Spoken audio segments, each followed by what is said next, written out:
by popular demand, director of litigation, co-founder of the Freedom Center of Missouri. Dave Rowan, welcome back to Big 550 KTRS. It is so good to talk to you guys this morning. You betcha. So you're involved. There's a movie out, a documentary called Little Pink House, and it's a story of eminent domain and this poor woman who lived in this nice house, who got kicked out, and ultimately the house is still standing there. Tell us about the movie and tell us how you got involved in this. So it's not a documentary. It's a dramatization of the real story of Suzette Kelo and her fight to save her home and her neighborhood in New London, Connecticut.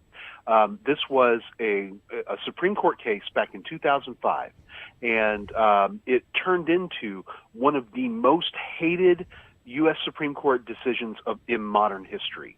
My involvement with it was I was working at the time for the Institute for Justice, which was the national law firm in Washington, D.C., that represented Miss Kelo and her neighbors as they were trying to fight for their property rights. But this movie tells her story, and it stars Catherine Keener, who is a award-nominated actress, and Jean Triplehorn, who also has a couple of acting awards to her name. But it was a really, really well-done movie, and it didn't get a wide release or a big-time distribution deal. So the movie's producers started working with people who were passionate about the issue to try and make sure that people across the country got to see this film. And so we worked with them to set up 4 showings in Missouri. We've already had 2. We had one in Columbia, one in St. Louis a couple weeks ago, and we have upcoming showings next month in Springfield and Kansas City. Okay, well, now first let's talk. Is there a website for people to find out more? Yeah, sure enough. If you'd like to learn more about the case itself, you can go to the Institute for Justice's website and look up Kelo versus New London. If you'd like to learn more about the movie, Little Pink House is the name of the movie, and they've got their own website.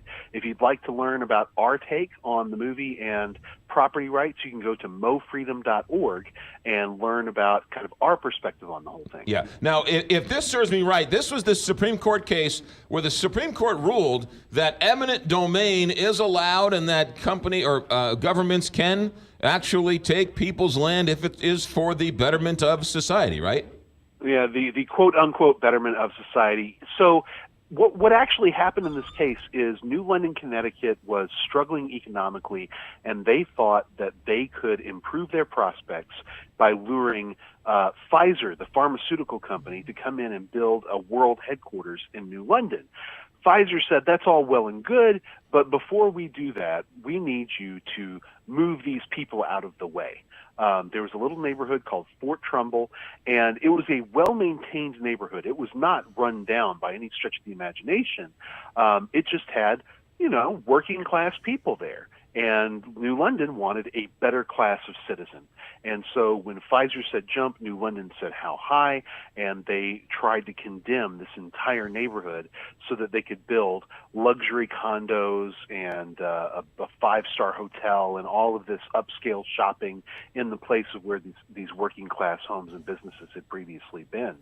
The property owners fought all the way to the U.S. Supreme Court, but unfortunately, because Justice Kennedy sided with the stereotypically left-leaning judges, it was a 5-4 decision against the property owners, and the U.S. Supreme Court said that a city can take away property from one private owner to give to a new private owner as long as the city thinks the new private owner will generate more tax revenue, which is crazy because just about any home or business in the country could make more tax revenue if some wealthier person owned the property and developed it. So it really puts every home and business and house of worship in the country at risk for condemnation. Ultimately, though, the story of Little Pink House, ultimately the woman was kicked out, but the pink house is still there, right? Well, it's not there. One of the deals that Suzette Kelo made, even after losing the case, the city knew that it would be a public relations nightmare to actually tear down this house that had kind of become the symbol of Suzette Kelo's resistance. So they worked out a deal to relocate the house from its location in the Fort Trumbull neighborhood to another part of the city, and it still stands today kind of as a memorial to her fight and as a way of teaching people about the injustice of eminent domain. But the Fort Trumbull neighborhood itself was completely demolished. They got rid of all of the houses and businesses that were there, and now here we sit 13 years after the U.S. Supreme Court handed down its decision, and you know what's been built there? Nothing. Absolutely nothing. It is an empty field. The only thing that lives there right now are a bunch of feral cats. And so every year, the anniversary of this awful decision passes, and the real world proof of how terrible a decision it is sitting like a gaping wound in New London, Connecticut. It's a lesson that everyone should be learning from. Yeah. Dave Rowland, our guest, director of litigation, co-founder of the Freedom Center of Missouri. What's your website again for people to find out more about this? MoFreedom.org. MoFreedom.org. While I have you, what's going on with your other client, that poor woman who was allergic to grass, who took out her grass and put a whole bunch of nice flowers in, and then the St. Peter's fined her for taking her grass up? We have appealed that case to the 8th Circuit Court of Appeals, and we're filing our first brief in that case next month. And does the woman still has her flowers in her yard, right? Yes, they have not given in to the city's demands that they uproot part of their flower garden, and that means, of course, that the potential maximum penalties continue to ramp up. At last calculation, they're now looking at about $320,000 and potentially 35 years in prison as the maximum penalty for planting beautiful, completely lawful flowers instead of this government-mandated plant that makes them sick. And so St. Peter's still isn't backing down. No, they dug in their heels, and they have refused to back down the entire time. Actually, the law firm that the city has hired are some of the most aggressive lawyers I've ever seen.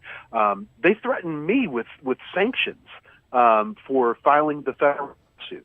They sent me a 255-page document saying, if you don't drop this lawsuit, we're going to seek sanctions against you. Now, the district court, the trial judge, rejected their arguments there. So I'm not actually facing those sanctions, but they sure threatened it. How much is St. Peter's paying on the defense of their ordinances? No one knows. No one knows. We've tried to find out. A few folks we know have tried to find out.